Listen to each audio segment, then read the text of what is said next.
जी 28 साल लड़की जो ब्यूटी पार्लर में काम करती थी, बल्कि उसका अपना ब्यूटी पार्लर था, उसको बड़ी बेरहमी से खत्म करके उसी की ब्यूटी पार्लर में बाहर से ताला लगाकर भाग जाता है जी एक शख्स।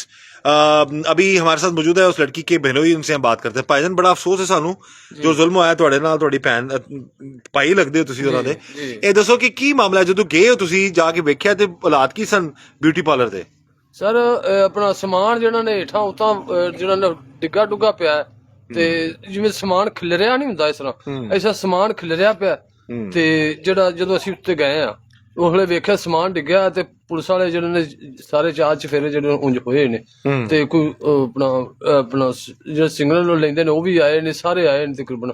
ਉਹ ਲੈ ਕੇ ਤੇ ਜਾਂਦੇ ਨੇ ਤੇ ਪੁਲਿਸ ਵੀ ਉੱਤੇ ਖੜੀ ਜਾ ਕੇ ਉੱਤੇ ਅਸੀਂ ਵੇਖਿਆ ਤੇ ਇਸ ਤਰ੍ਹਾਂ ਮੰਜੀ ਦੇ ਉੱਤੇ ਪਈ ਤੇ ਲੱਤਾਂ ਜਿਹੜੀਆਂ ਨੇ ਉਹ ਜ਼ਮੀਨ ਤੇ ਨੇ ਤੇ ਬਾਕੀ ਜਿਹੜਾ ਧਾੜੇ ਉੱਤੇ ਮੰਜੀ ਦੇ ਉੱਤੇ ਆ ਤੇ ਪਾਸੇ ਪਰ ਹੋਈ ਵਿਚਾਰੀ ਤੇ ਇੰਜ ਆਕੜੀ ਪਈ ਤੇ ਉਵੇਂ ਜਿਹੜਾ ਉਹਨਾਂ ਫੜਿਆ ਤੇ ਸਿੱਧਾ ਕਰਕੇ ਤੇ ਉਹਨਾਂ ਉੱਤੇ ਖੇਸ ਖੂਸ ਪਾਏ ਨੇ ਉਹਨਾਂ ਦੇ ਫੜ ਕੇ ਤੇ ਇਵੇਂ ਦਾ ਜਿਹੜਾ ਨਾ। ਤੇ ਇਹ ਜਗ੍ਹਾ ਕਿਹੜੀ ਸੀ? ਹੈ ਕੀ ਦੁਕਾਨ ਕਿਸ ਚੀਜ਼ ਦੀ ਬਣੀ ਸੀ? ਉਹ ਜੀ ਕੰਮ ਜਿਹੜਾ ਕਰਦੀ ਸੀ ਕਿਸ ਚੀਜ਼ ਦਾ ਕਰਦੀ ਸੀ? ਪਾਰਲਰ ਦਾ ਕੰਮ ਕਰਦੀ ਸੀ, ਬਿਊਟੀ ਪਾਰਲਰ ਦਾ। ਬਿਊਟੀ ਪਾਰਲਰ, ਅੱਛਾ ਬਿਊਟੀ ਪਾਰਲਰ ਦਾ ਕੰਮ। ਇਹ ਉਹਦਾ ਆਪਣੀ ਹੀ ਜਗ੍ਹਾ ਸੀ? ਹਾਂਜੀ, ਆਪਣਾ ਕਿਰਾਏ ਤੇ ਰਹਿੰਦੀ, ਕਿਰਾਏ ਤੇ ਲਿਆ ਸੀ ਤੇ ਉੱਥੇ ਕੰਮ ਕਰਦੀ ਸੀ? ਉੱਥੇ ਕੰਮ ਕਰਦੀ ਸੀ। ਉੱਥੇ ਹੀ ਕੋਈ ਮਾਰ ਕੇ ਤੇ ਉੱਥੇ ਨਸ ਗਿਆ ਜੀ, ਉੱਥੇ ਮਾਰ ਕੇ ਤੇ ਉੱਥੇ ਹੀ ਨਸ ਗਿਆ। ਬਾਹਰੋਂ ਤਾਲਾ ਮਾਰਿਆ ਉਹਨਾਂ, ਤਾਲਾ ਮਾਰ ਕੇ ਤੇ ਸਾਨੂੰ ਤਾਂ ਪਤਾ ਹੀ ਨਹੀਂ ਲੱਗਾ। ਅਸੀਂ ਬਾਹਰ ਹੀ ਵਹਿੰਦੇ ਹਾਂ ਤੇ ਚਲੇ ਜਾਂਦੇ ਹਾਂ, ਬਾਹਰੋਂ ਵਿਖਣਾ ਤੇ ਚਲੇ। ਕਿੰਨੇ ਦਿਨ ਲੰਘਦੇ ਰਹੇ ਉਸੇ ਬਿਊਟੀ ਪਾਰਲਰ ਦੇ ਅੱਗੋਂ? 3 ਦਿਨ ਅਸੀਂ ਵਹਿੰਦੇ ਰਹੇ ਜੀ। ਉਸੇ ਜਗ੍ਹਾ ਤੋਂ ਲੰਘਦੇ ਰਹੇ? ਹਾਂਜੀ, ਲੰਘਦੇ ਰਹੇ। ਕਿਸੇ ਨੂੰ ਪਤਾ ਨਹੀਂ ਸੀ ਕਿ ਅੰਦਰ ਤੁਹਾਡੀ ਉਹ ਜਿਹੜੀ ਬੈਠੀ 28 ਸਾਲ ਦੀ ਜਿਹੜੀ? ਸਾਨੂੰ ਪਤਾ ਹੀ ਨਹੀਂ, ਨਾ ਸਾਨੂੰ ਕਿਸੇ ਦੱਸਿਆ ਨਾ ਸਾਨੂੰ ਪਤਾ। ਸਾਨੂੰ ਫਿਰ ਰਾਤ 11 ਵਜੇ ਪਤਾ ਲੱਗਾ, ਫੋਨ ਆਇਆ ਤੇ ਆਹ ਗੱਲ, ਤੇ ਫਿਰ ਅਸੀਂ ਗਏ ਉੱਥੇ ਵੇਖਿਆ ਤੇ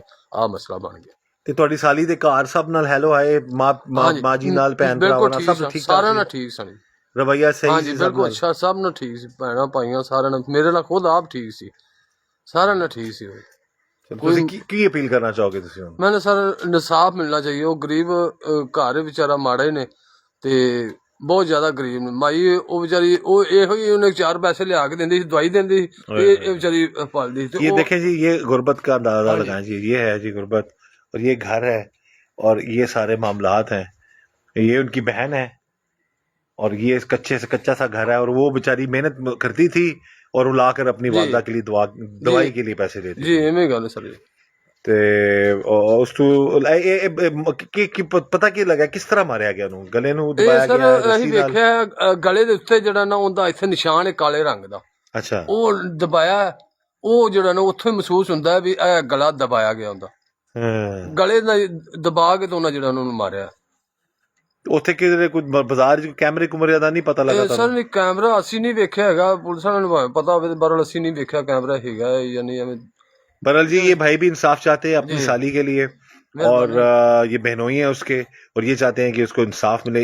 और हम भी चाहते हैं इस केस की तफ्तीश मेरिट पर हो, और जो भी जिसने भी जुल्म किया, कोई भी हो, वो उसको जो है सामने लाया जाए और उसके खिलाफ कानूनी कार्रवाई की जाए और उसको कानून के मुताबिक सजा दी जाए। इस दुआ के साथ कि अल्लाह ताला हम सब पर रहम करम और फजल फरमाए, अल्लाह ताला हमें हर तरह हर किसी के शर से बचाए। मुझे इजाजत दीजिएगा। अल्लाह हाफिज।